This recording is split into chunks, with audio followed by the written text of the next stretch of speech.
Now we have the mayor of Clearwater, Florida, Bruce Rector, who joins us. Mayor Rector, residents of Clearwater are obviously still scrambling to clean up the debris from Hurricane Helene. For viewers who maybe are less accustomed to Pinellas County, you guys are situated right outside of Tampa, in many ways making you very vulnerable. So talk to us about what you're doing ahead of Milton's landfall. Yes, we have miles of shoreline directly on the Gulf of Mexico. We have barrier islands as part of the city of Clearwater. So we did our best to evacuate everyone from those barrier islands yesterday, and I believe we did an effective job of that. We had to convince folks to get out of high rises, and that even if they were 7 stories up or more, then they were still at risk. But I believe we evacuated most of the people from our islands. Do you have a good sense how many people might still be in place? Obviously, you have urged residents to evacuate, but in all of these situations, sometimes there are people who just decide to stay put.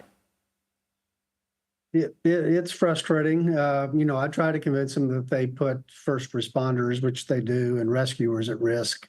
There's a certain point where we will not let our first responders go out there, put their lives and their at risk. But many of them push the limit on that and want to get out there to rescue people.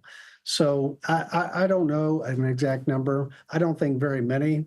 But in Florida, there's always those folks that have lived here all their lives, often elderly folks. Unfortunately, and several of those died in this past storm, who just have never seen anything like getting ready to come, and they think they can ride it out.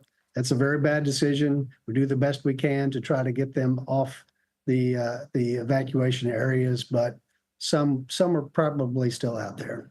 And Mayor, if there's anybody listening to you right now who regrets that they haven't packed up to leave, what do you say to them now?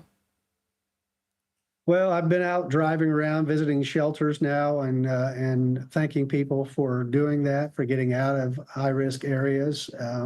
But I can tell you that the conditions are already deteriorating to the point, if you haven't already left, then now's not the time to do it. You need to just find the most secure place you can in your home and stay there.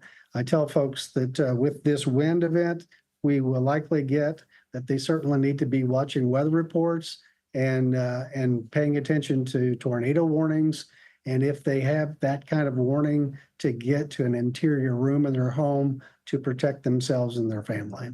Very good advice. We are going to be thinking of all of you there in Clearwater. We're also going to continue to check in with you throughout the storm. Clearwater Mayor Bruce Rector, thank you very much. Please be safe.